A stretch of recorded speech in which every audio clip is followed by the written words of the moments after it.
Okay, in this video we're going to demonstrate how to use the Krios system by NDI to measure positions of the electrodes on the head of the subject during the EEG.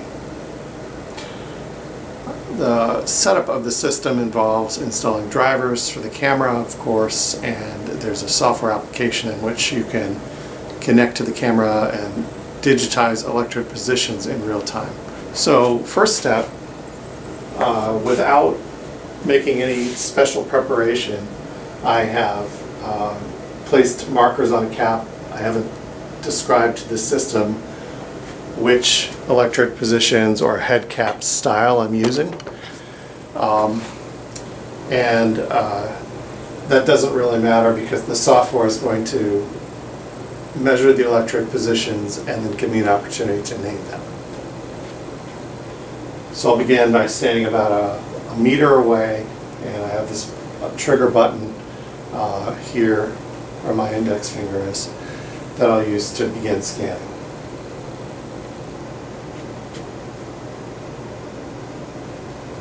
And what you'll see in the software application is that there are red dots that are recognized as electrode positions, and the low beeping indicates the time when a matched electrode position has been seen and identified. So you'll see that more and more of these positions begin to appear as I go around the head.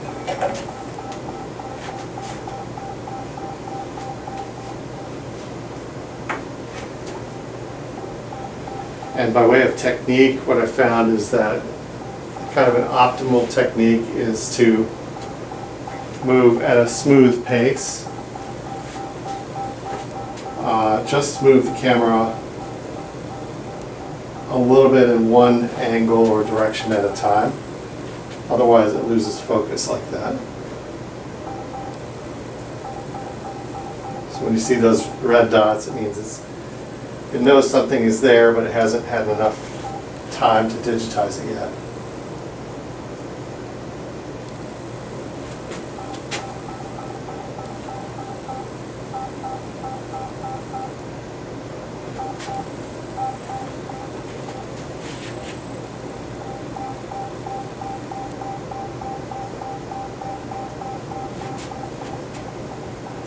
So this is a 128 plus 2 cap layout.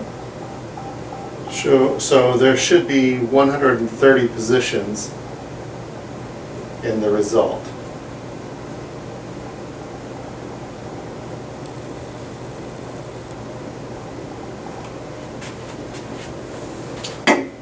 So we have 135, and what you'll see here is some of these positions in the back have been duplicated.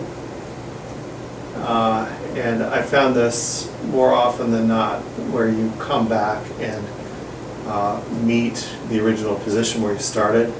It does duplicate a few positions, and that, I won't say that happens all the time, but it has happened quite frequently. So one option for dealing with that is to delete the ones that you know are bad. So I'm just pressing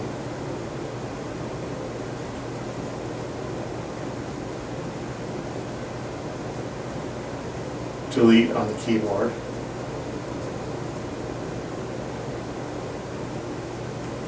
But maybe I think that space between these is too great and that perhaps this column of electrode sites is also in error. So what I'm going to do is just select those as well. And then I'm going to point the camera at that part of the head again. And since it just needs to see that part of the head, it doesn't need me to be in the same relative position in the room. I'm just going to rotate the head, try to find an optimal angle.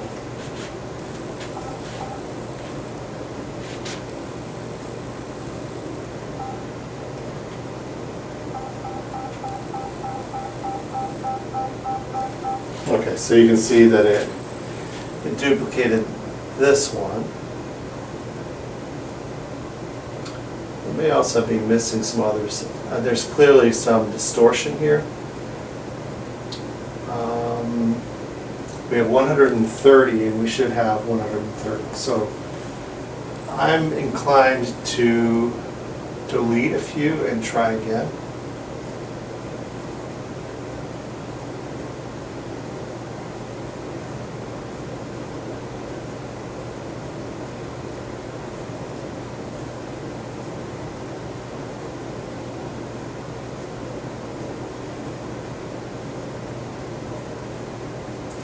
Just delete those that are immediately adjacent to the area where we're having trouble, and then scan that area again.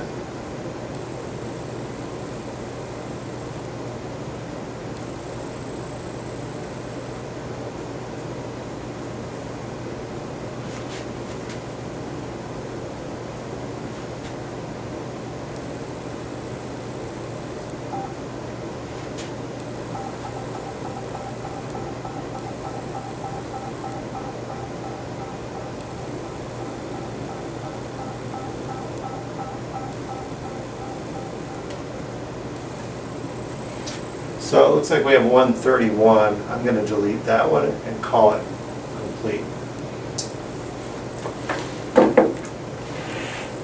So from the standpoint of digitizing the electrode positions, that's the first step.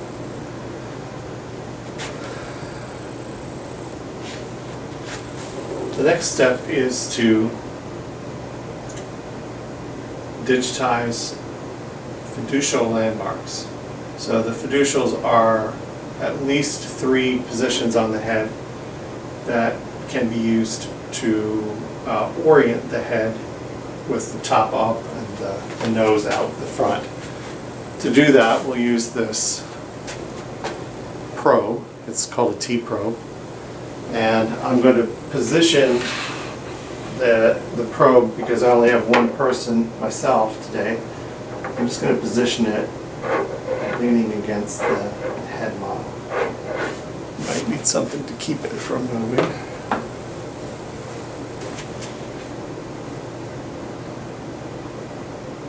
So that point is about the anion, or the nasing rather.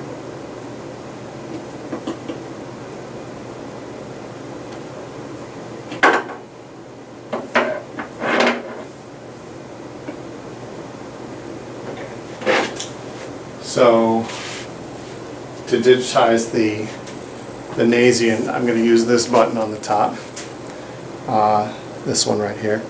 That is the landmarks button.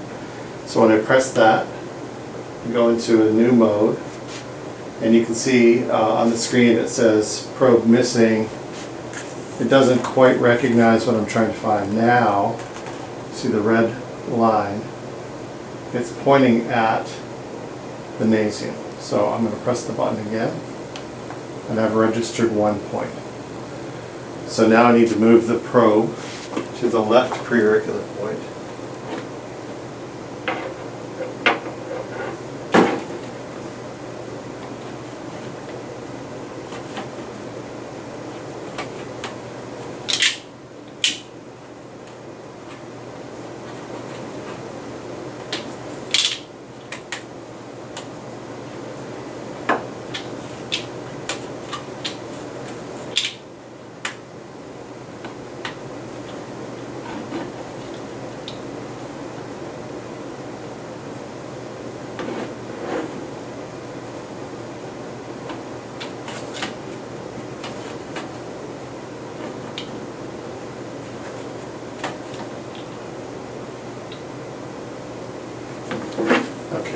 For the purpose of demonstration, that will have to be close enough. And it's not finding it yet, so I'm going to reorient the camera a little bit, try different angles until I can find that probe.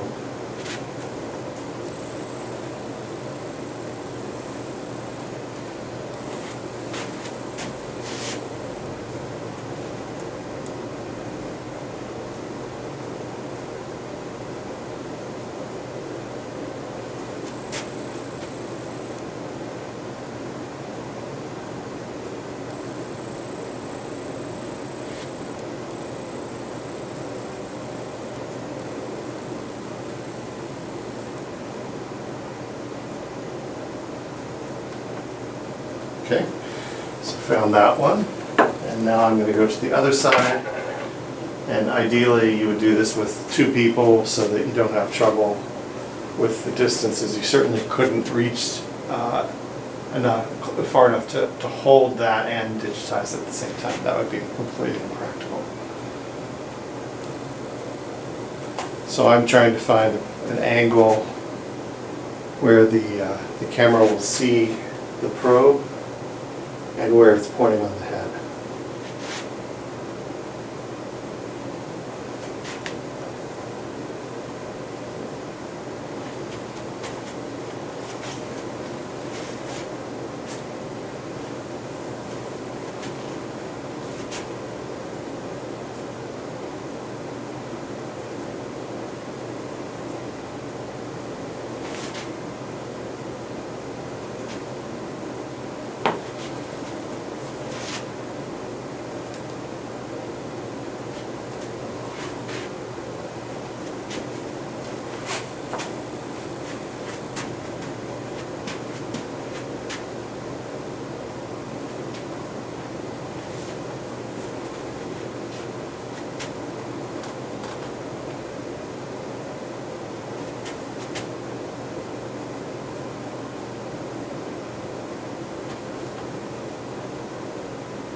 Okay, so now we've got our three landmarks.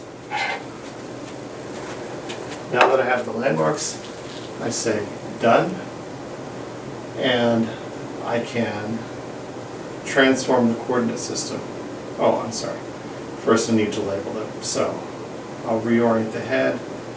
This is the right preauricular. So that's right preauricular point. This is the Bayesian. And this is the left preauricular point. And now that I've done that, I can rotate the head into a coordinate system where you have a ray through these 2 points and another one that intersects that ray through the Bayesian. And that puts the z-axis pointing upward toward CZ approximately.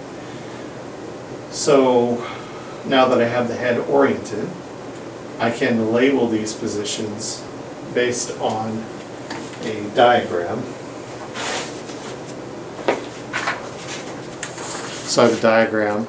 The diagram is derived from the Biosemi website. Okay, so to label the electrode sites, I'm going to begin with some midline electrodes. So I'll just go here and click on one, and I'll call that, based on this diagram in the front. Actually, I'm going to look at the cap. C17.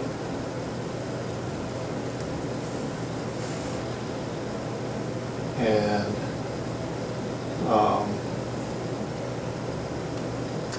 yeah, I'll just go back from there. So I'll call that C18.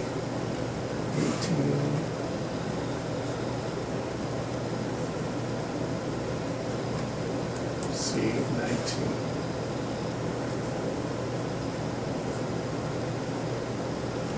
C20. 21.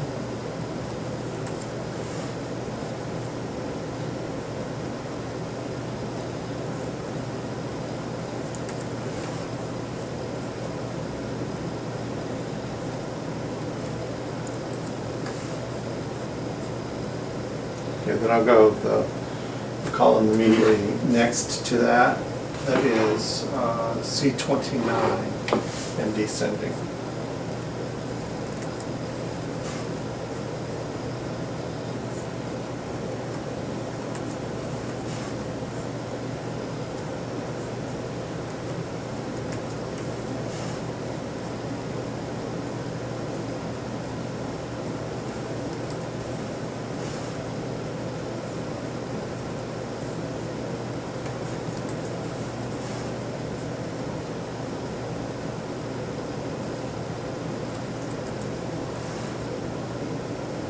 Okay, so that's the last orange one in that field, so I'll just begin here on the other side of the frontal one, then we'll call this C16.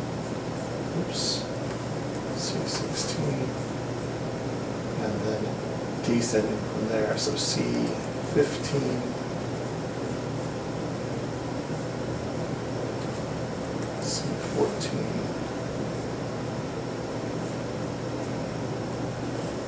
C13.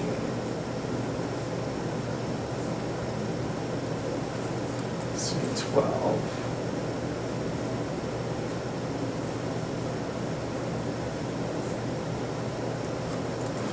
C11, and then right behind that, to the left a little, is C2.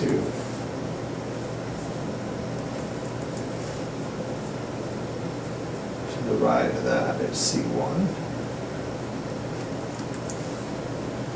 All right, and then let's come back down here.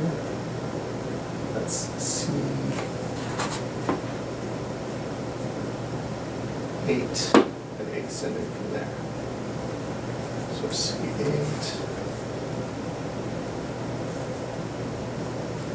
C9,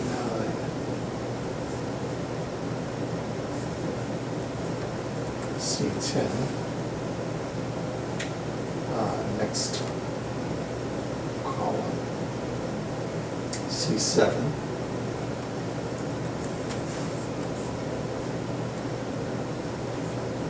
C6.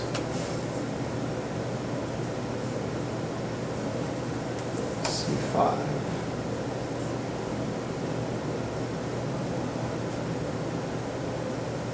That's C4.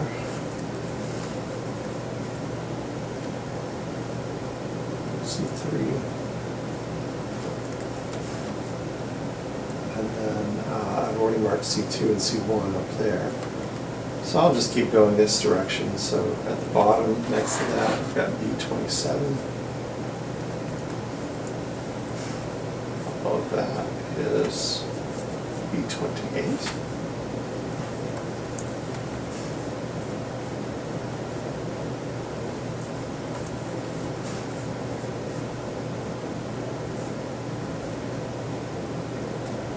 B29.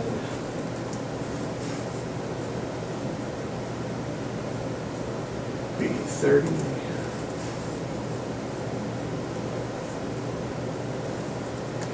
B31, B32. Let's go to the next column. That's B26.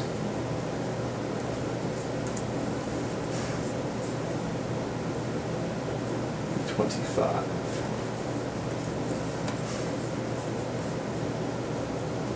B24.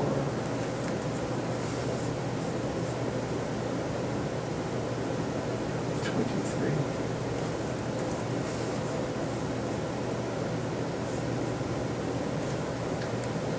B22.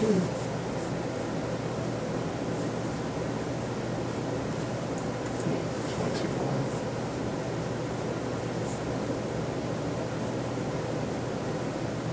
B20.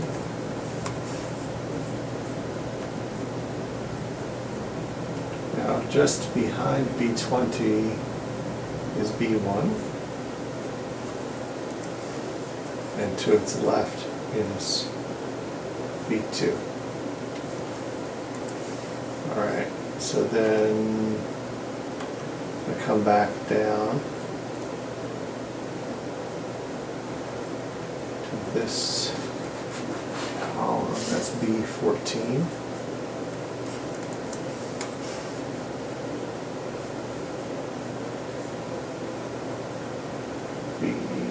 B15.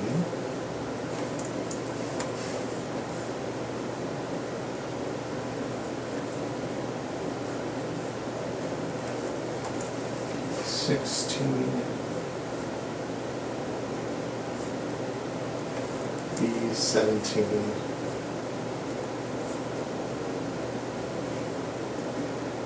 B18,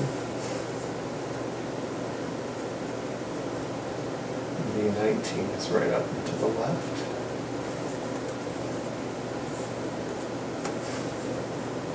Alright, I'm just going to bring it back, rotate it a bit. And B10 here.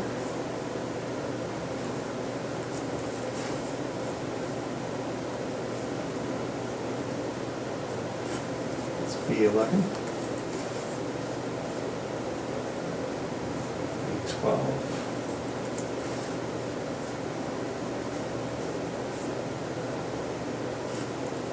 B13. Alright, then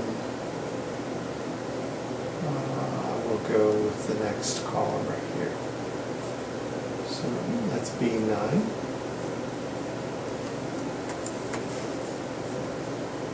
Just above that is B8.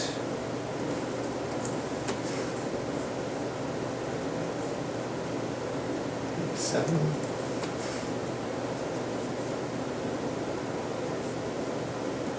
B6.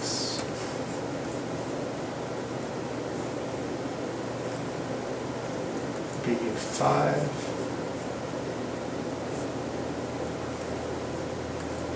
B4, and that is B3. We already got B2 and B1 earlier. Alright, so do a little bit so we can see this back section. Starting right here. A26,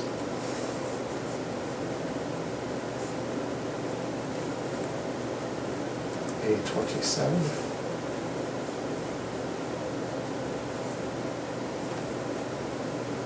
A28,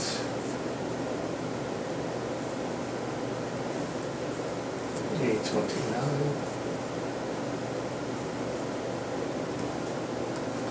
A30, A31, A32. All right. Right behind that is DRL, so I'm just going to label that.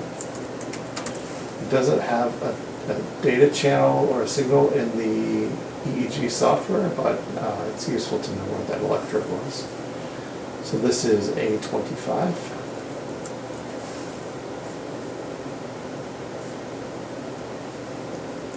A24,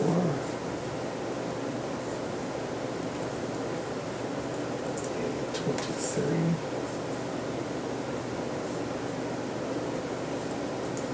A22,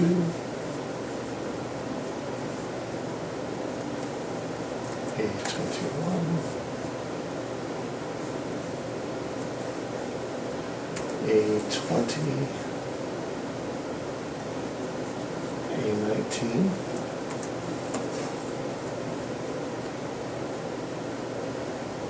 above that is A4,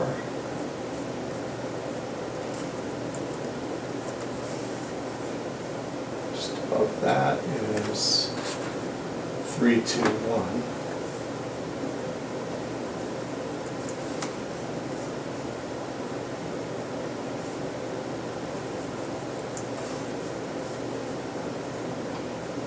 And you'll probably notice that we're right at the top of the head. And in this cap layout, A1 is the center. So A1 is CZ or vertex. So I'm just going to go to the next column. This is just next to A25 is A13.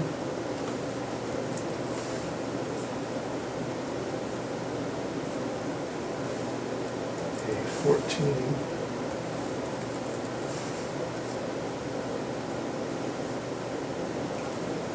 A15.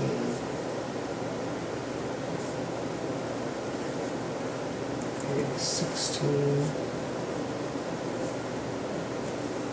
A17.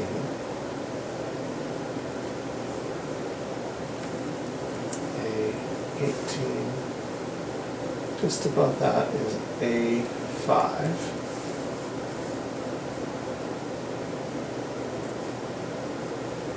And this one is called CMS. That's the common mode sense electrode. Also does not produce a signal, except in that it is the common, so the inverse of the average of the other channels will give you the signal at the common.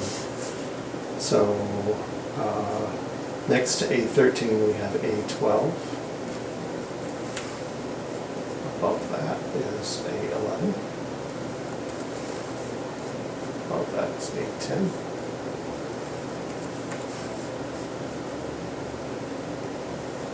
Above that is A9.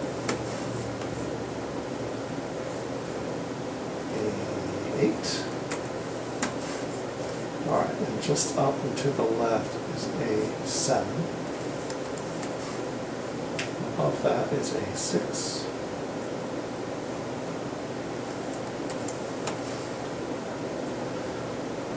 So it looks like we've got all the A's. So now we're on the last section, which is called D. So this would be D32.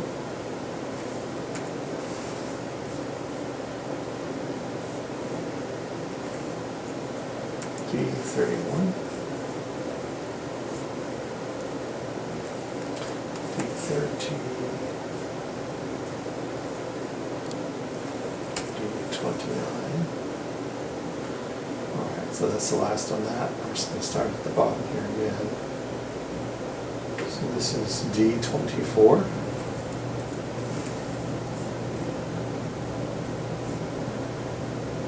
D25.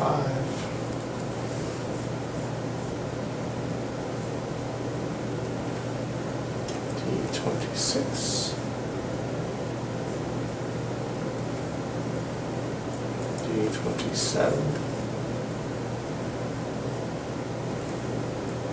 D28.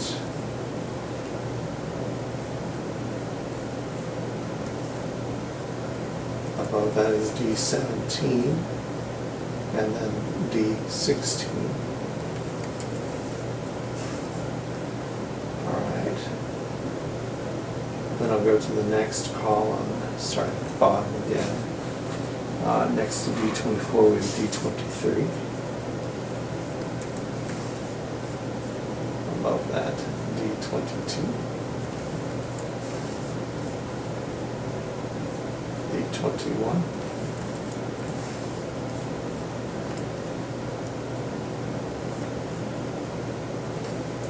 D20, oops,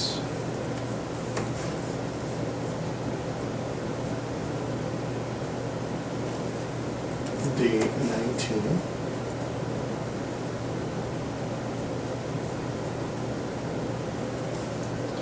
D18. Above that is D14. And up and to the right is D15. Next to that is D1.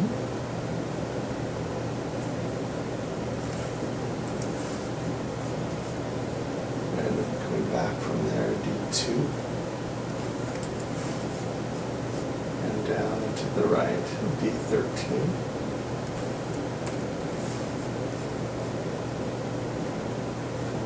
D12.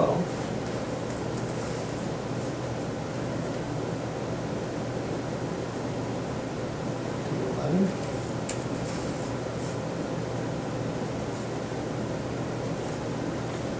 D10.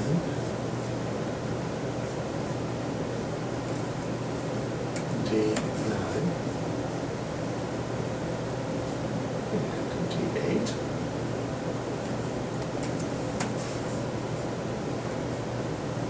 Alright, next to that is D7. Up from there is D9. Up from there is D10. Okay, so I'll just scoot over one. Looks like we have some leftovers from the C range here. So C30.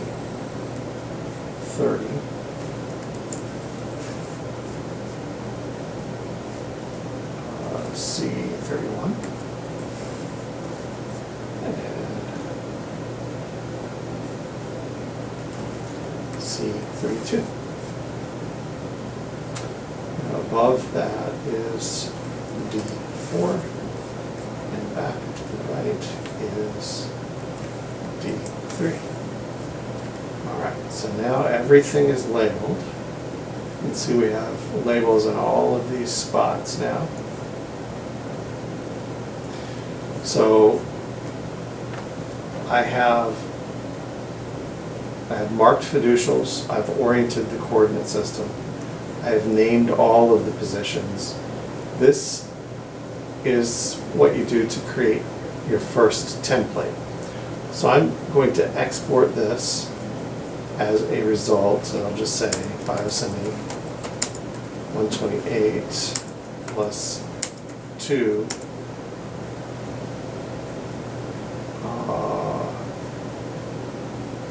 with labels. All right. I can also save this as a simpler name, like Biosemi 128 template. And by saving it as a template, the next time I digitize a similar cap, it will automatically be able to recognize the electrode positions. At least during digitizing, it will know where the positions should be relative to one another. So if one is missing, it will look for it.